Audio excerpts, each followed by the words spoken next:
everybody who's here.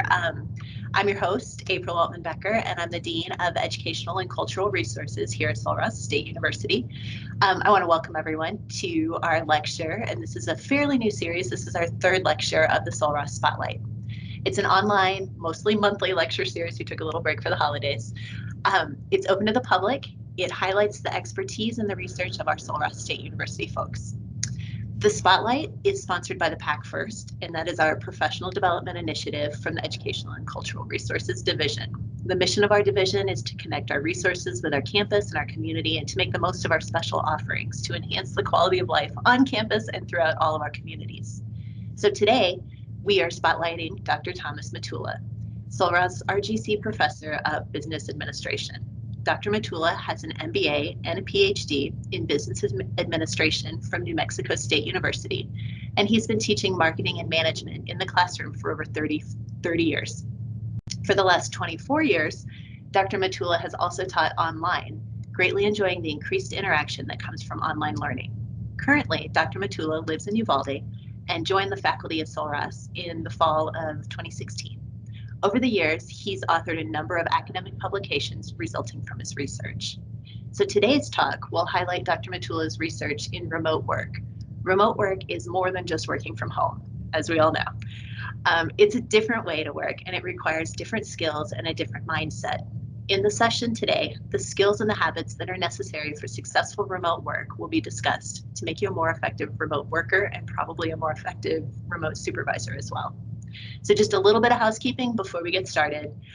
If you're having issues, we have staff members that are standing by for tech assistance on the Microsoft Teams chat. Your mics and your cameras are muted today so that we can all hear and we can see the presentation without distractions. Today's lecture is going to be about 40 minutes, and we'll have time at the end for questions. If you have questions, please go ahead and enter them at the chat whenever you have them, and I'll be holding on to them. At the very end of Dr. Matula's lecture, I'll read the chat questions to be answered by him. So without further delay, hello, Dr. Matula. Thanks so much for being our Sul Ross Spotlight guest this month. So we've all been waiting for you. Thanks, floor is yours. And I will unshare my screen and share your PowerPoint. Okay. Just one sec.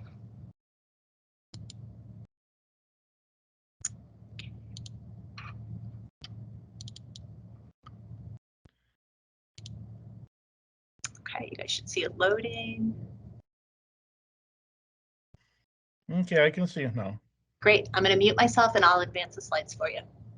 All right, thank you. Yeah, I'm going to talk today about really some ways to work more successfully when you work remote. So it's about working remotely and the way you should be doing it. Next slide.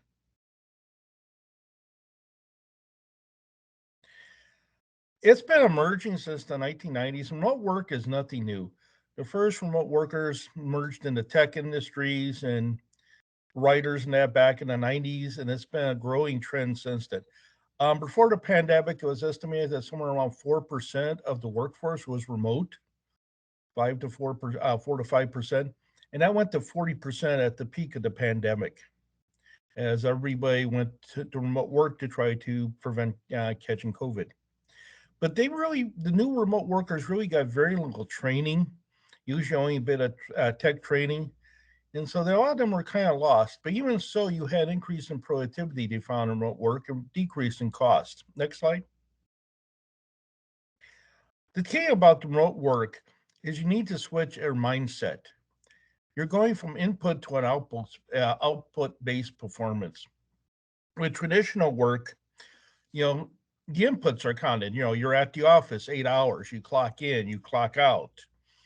You spend so much time at your desk, and that's how you're measured in terms of performance as well as what you do for the work. With remote work, you stop counting the clock. You no longer look at the input the employee puts, but the output they do. How are they doing their work? What are their performance measurements based on output? And that's why most of the management models we have are outdated, because most of the management models really are based on input. Now, Peter Drucker's management by objectives is probably the one exception, but almost all of them are based on employees being at one location and you're monitoring their input in terms of how many hours they're there, how enthusiastic they are, how productive they are at work. But this is a completely new work environment, and really new management models are going to be needed for a new supervision models. And you also need to train the workers for success.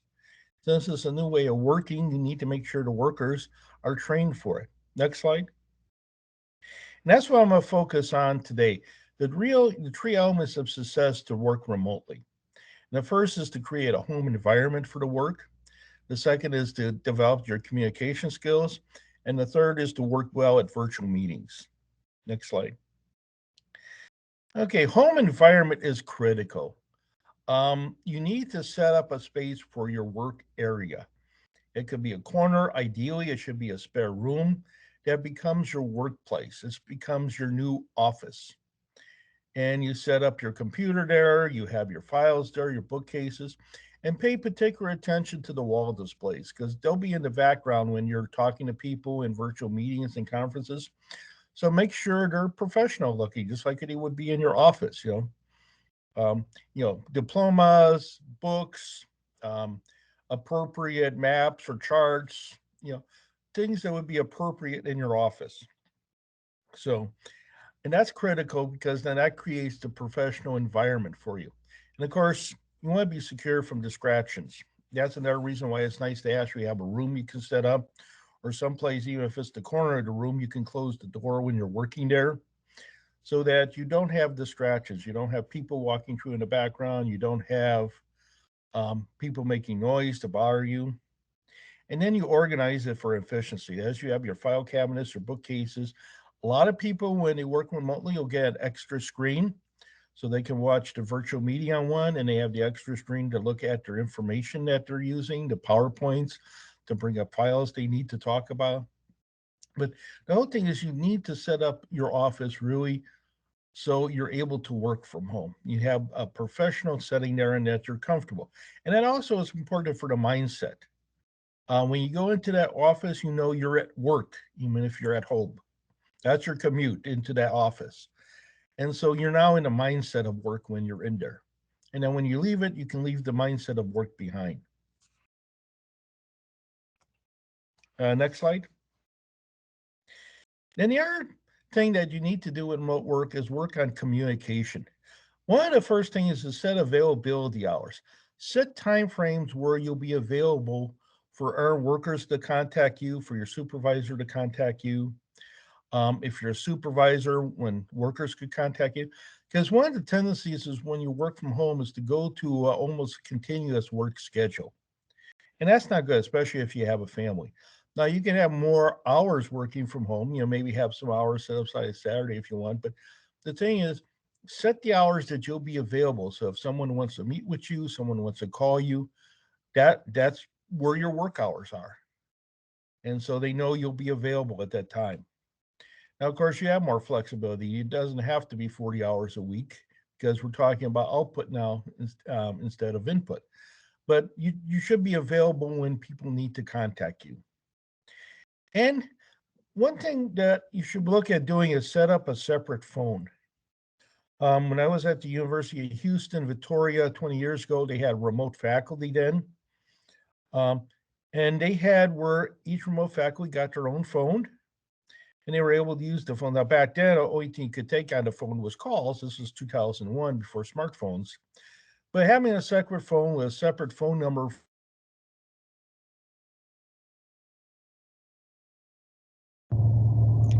Okay, I think Dr. Matula just dropped out again with the internet issue. He'll be right back.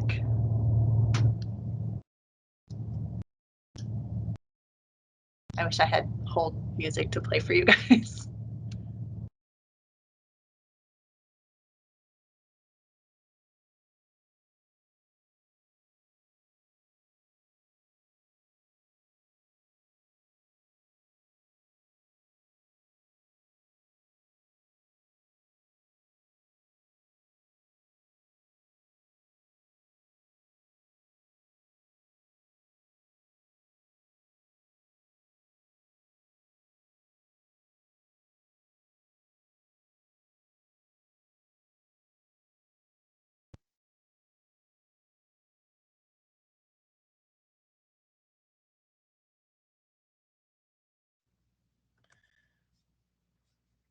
Okay, can you hear me now?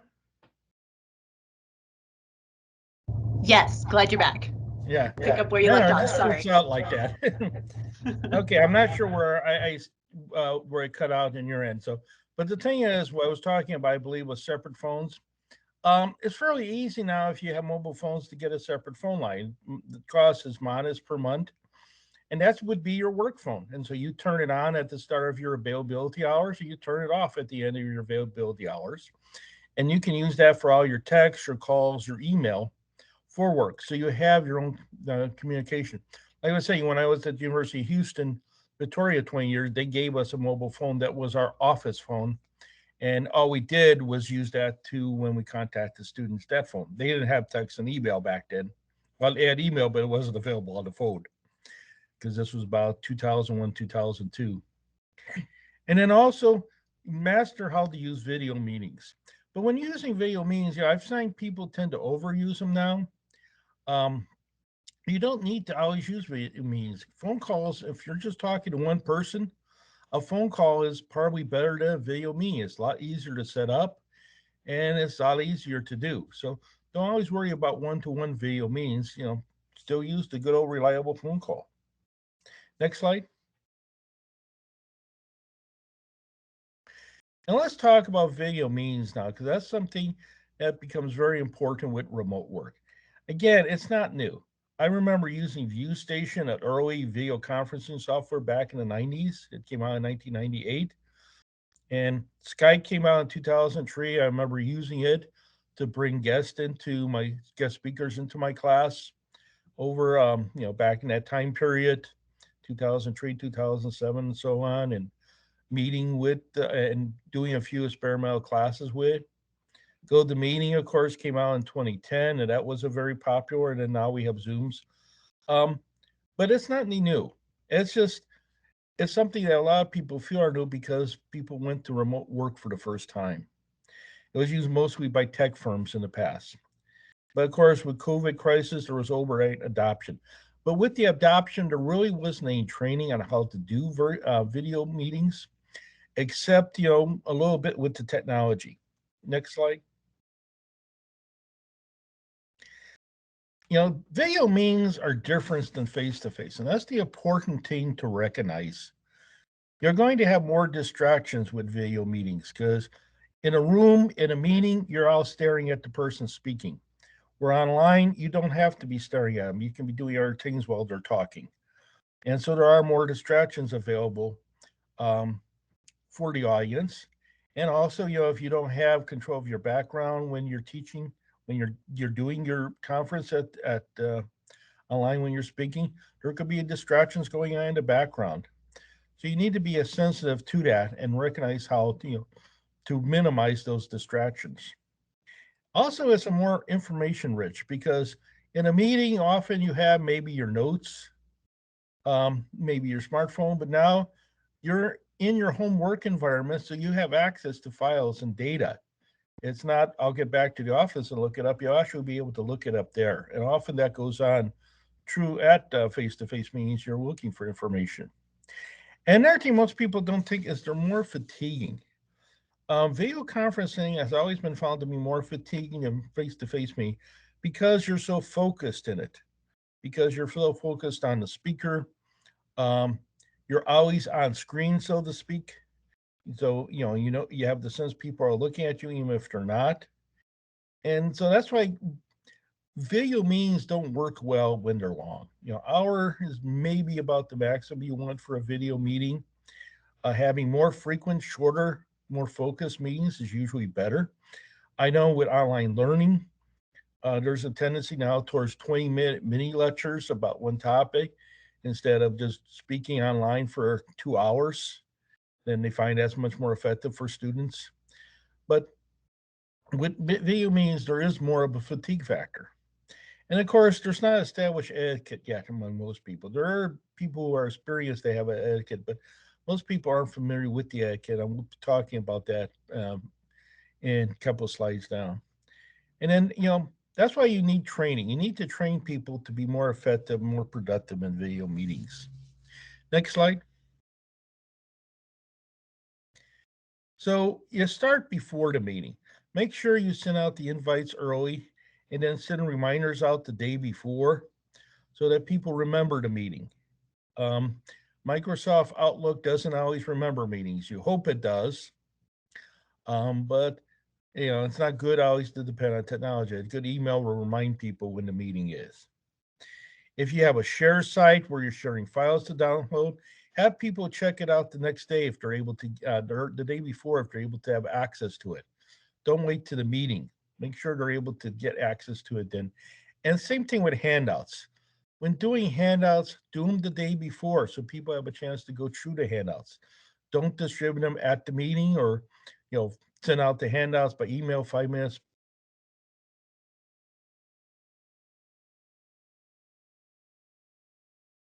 Okay, it looks like the internet thing is happening again. Stand by. Tom will be back. Last time it took about 2 minutes. Sorry, y'all. Thanks for your patience.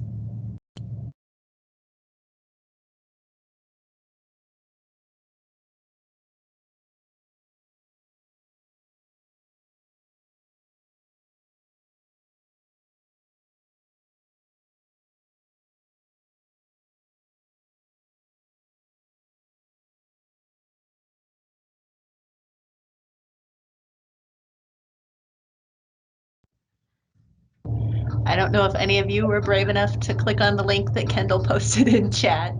I did, and it's hold music. However, Tom is back now. Yes, it seems to So be we'll get something started that again. about every 10 minutes it cuts me off. That's okay. Kendall Craig posted a link for hold music while you were gone. Okay. We're all back now. And that's another thing. You need good internet access. I'm waiting for Starlink to get here. That's supposed to be really good access for everything I read on it. um, but I was saying, remember to send the handouts the day before so people have a time to review them before the meeting. You have a time to look at them, see what they're saying. Don't surprise them in the meeting with the handouts. Next slide. Then, when launching a meeting, always look and be professional. This is a professional meeting. So make sure you have professional appearance and you behave professional at the meeting. Make sure you don't have any distractions in the room. Again, this comes back to using the background. Make sure you have a background where people are just looking at a wall or bookcase, something that won't be in the background to distract them. Neutral backgrounds are nice, like a nice wall with maybe some diplomas or a map or two on it, but something appropriate. And then it's good to always be 10 to 15 minutes early for the meeting to greet the people that are coming to meeting and be prepared for it. Next slide. And then I mentioned again, meeting background. This is the key to looking professional. Have a good meeting background. Make sure there's some bright light that is able to highlight you well. And then working professional clothing that don't blend into the background. This is one of the problems we use backgrounds with Zoom. That sometimes your clothing will blend into it, and that's not good. You want to make sure it doesn't blend into it, which is why it's best to just have a wall behind you or a bookcase behind you. That's usually the best type of professional background to have in a meeting like this. But backgrounds are important because they set the tone of your appearance in the meeting. Next slide. With the meeting, start on time. That's always important. And if you're going to record it, let the attendees know you're recording it. That's just good etiquette. Mute your microphone when you're not talking, like we're doing now, and then pay attention when others are talking. Um, be interested in what they're saying. Listen to what they're saying. Try to keep it moving along on schedule, and then stay on topic and stay on the agenda when you actually have to be. It's tempting to wander off just like in face-to-face meetings, but it's best to keep the meeting short by keeping on topic. Next slide. Body language becomes important because people are seeing you now on camera. So people are able to see you much more visibly. So make sure you use the proper body language, that your body language doesn't show you're bored or you're not interested in the speaker. Watch your facial expressions because people can now see your face much better than in face to face meetings. Always make sure you're showing interest in the meeting. Next slide. And then after the meeting, do the follow up email. Thank the individuals for attending. If there's tasks, remind people what the tasks are, and then send a recording link to everyone. So if someone has some question about something, they can go back and look at the recording and listen again. And then any additional materials that were promised at the meeting, try to send them out as quickly as possible. So always be able to be sure to follow up after the meeting. Next slide. The thing is that remote work is going to be here to stay. It's not going anywhere. As we were talking just before the meeting, there's going to be more and more waves of COVID. People are predicting maybe half a dozen waves over the next 2 or 3 years. So people will be going to work from home occasionally during these waves. And a lot of companies are just deciding to stay working at home because it's so much more productive. Most companies find that workers from home are more productive because they're focused on the output. Just because people are in the office 8 hours a day doesn't necessarily mean they're working 8 hours a day. There's a lot of socialization that goes on in the office that you don't have working from home, so you can concentrate on the work more. And it also saves the organizational money. There's no office expense.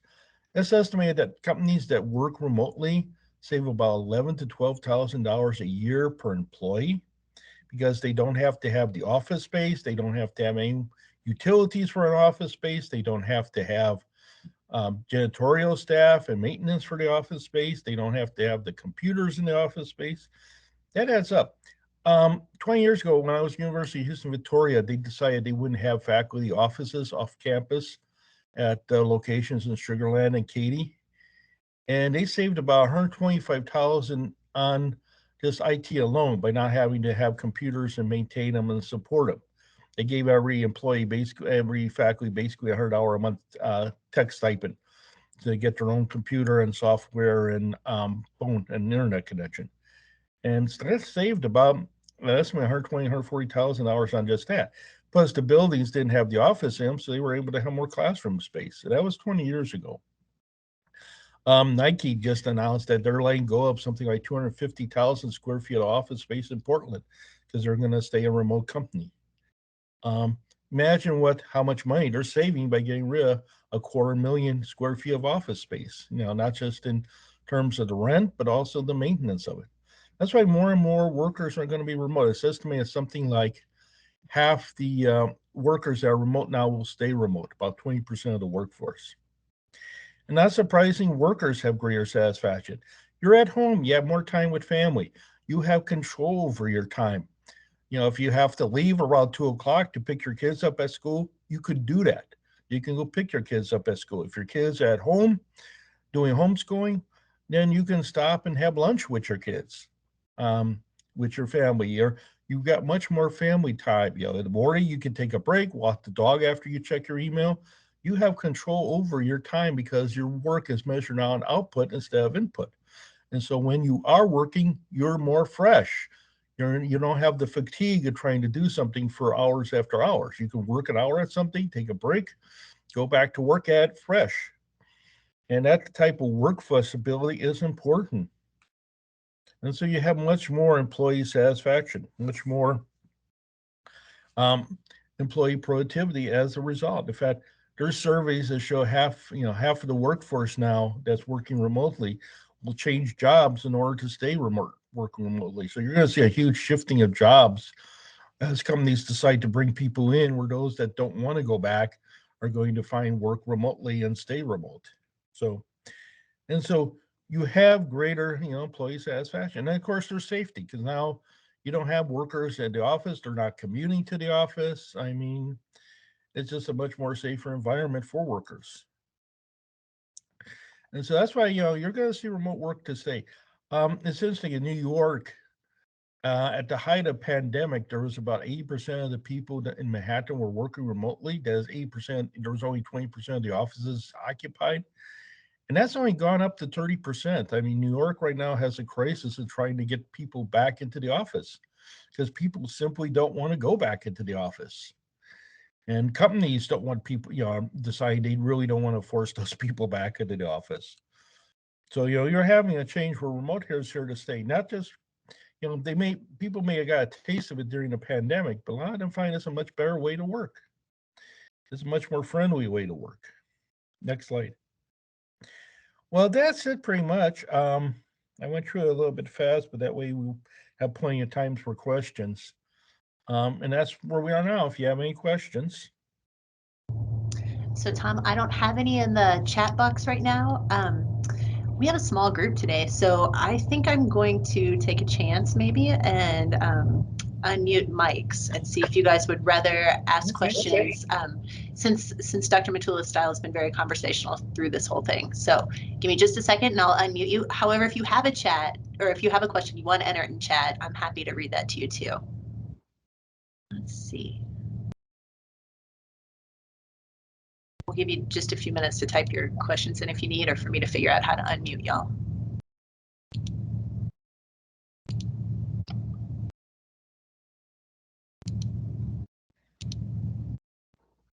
Okay, so y'all have the option, if you'd like now, to unmute your mics and ask a question. And if we don't have any questions, then that's okay. I'll wait for a few minutes though.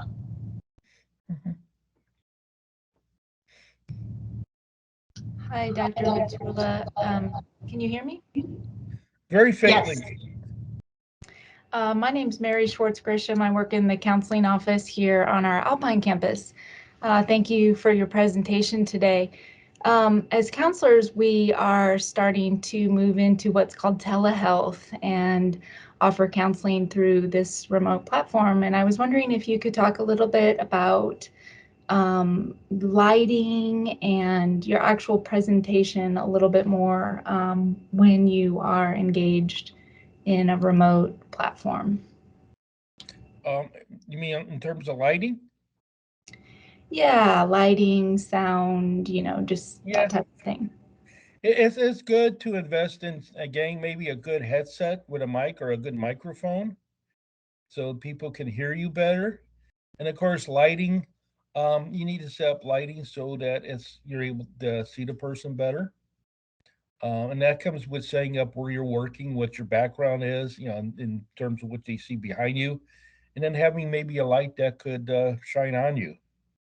You hear the light here from the ceiling isn't all that great, and yeah, the light from the window is a little bit better. But having getting one of those little lights at the Walmart and putting it there where it can shine better on your face, so people can see you is good. And just having a background, like if you're in counseling, maybe look to have a background that's more suiting to the person you're counseling. Maybe some kind of scenery in the background or something along those lines, or some nice pictures. I know my wife's a counselor, marriage and family counselor. I know she works to make the place where she does her counseling in the office, very friendly and home looking. So, and use the same strategy online with the background that people see. Those are good Any follow suggestions. up to Thank that? you. Those are good suggestions. Thank you.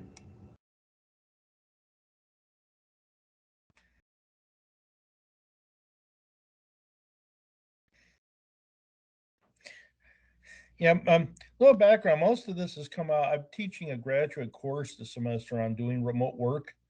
It gets into more detail on managing remote workers and doing things like meetings and that. And one of the things is this is an opportunity because now you don't have to live in New York City to work in New York City. You can live here and still work a job remotely in New York or in Portland or in some other city. And so this is actually increasing greatly the job opportunities for people in this part of the country that usually were remote. And if you wanted to work for a good corporation, you had to leave for Austin or Dallas or something. Now you can work for those corporations without leaving from here. And that's something for our students that'll be beneficial. Go on. Dr. Matula, we have a question in the chat. It's from Dr. DeHart. She's wondering if you might discuss what might be the drawbacks to remote working. Well, some of the drawbacks is some people do thrive on socialization. They do thrive in the office place, being with people. And that's why some people want to go back to the office. Some people aren't as comfortable with the digital environment. Older workers, they're more comfortable with the traditional environment, and so they prefer to be in the office. And it could be isolating if you really are not comfortable communicating remotely. And also, a lot of people get their identity for work, and remote work shifts your identity back to your family or to your friends. So you spend more time with your friends that work. My daughter's a good example. She works for a biotech firm in San Diego, and it's been a remote job pretty much from day one because the only workers they have come in are those in the lab. All the senior management has worked remotely, and so she works remotely, but she doesn't always work from home. Every winter, like now she's in Park City. They rent a place up in Park City for a month to go ski. Her and her friends, they're also remote workers. And so she spends more time with her friends than she does with her work colleagues because, they go there, they work remotely, they ski during the day, work remote, and then come back and do some work. And that's new type of lifestyle that's developing. So yeah, there are drawbacks in that if you see your identity with your workplace and with your um, fellow employees, then yeah, you do feel more isolated.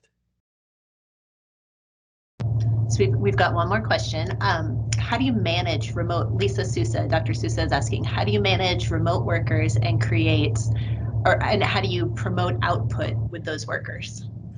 Well, now this comes down to really looking at the jobs. And one of the things I cover in the class is job redesign. Because now you're looking at what is the output? What do you expect the worker to be doing? And then how do you measure that output? So it depends on what the particular job is. But you flip it around. You flip it from that inputs to output. What's the output that you expect? And then how do you measure that output? In terms of quality, in terms of quantity. And so it's really job specific. But now you stop worrying if they're working 8 hours a day. You just worry that they're putting out the output they are expected to put out for that day. And that's one of the challenges of remote work for supervision is you're no longer being a supervisor, you're more being a facilitator, facilitating them to reach their output quota.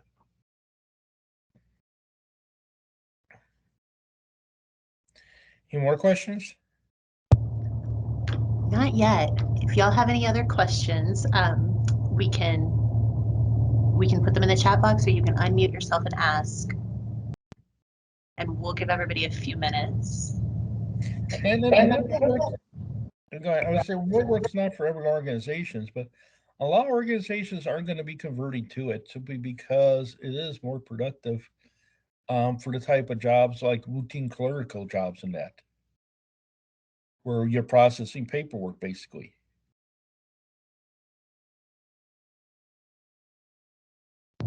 Okay, I'm not seeing other questions, but that's okay. Part of your presentation said for us to keep meetings short and efficient. So we definitely are. I think we all learned a lot today. So thank you so much, Tom. Thank you for your presentation. Everyone here is going to get a link to the training or to today's training, which you're free to share with other people in your offices or pass it along. And we will send out the link to the training to everyone who registered. You'll get this in a couple days. You probably will also get a 3-question survey that you can fill out to let us know what you thought of today and who else you'd like to hear from in this series. So moving forward, we're happy to announce that our next speaker in February will be Dr. Louis Harbison. He's the director of Borderland Research Institute and a professor of wildlife management here at Sul Ross. We anticipate a similar format for the next lecture. It's going to be online, so our whole community, near and far, can attend with us. So keep an eye out. You'll get an email and see other promotions so that you can register soon for that talk. Also, everybody here today is going to get an hour of professional development for your time. So thank you for that. We hope you guys have a great Friday and a fantastic weekend, and we'll see you next time. So thank you once again, Dr. Matula. Well, thank you. If anyone here has any questions about remote work, they could always email me. I'm always glad to answer them. We know you are. Thanks for sharing your expertise with us. You're welcome. You take care. Thank you, y'all too.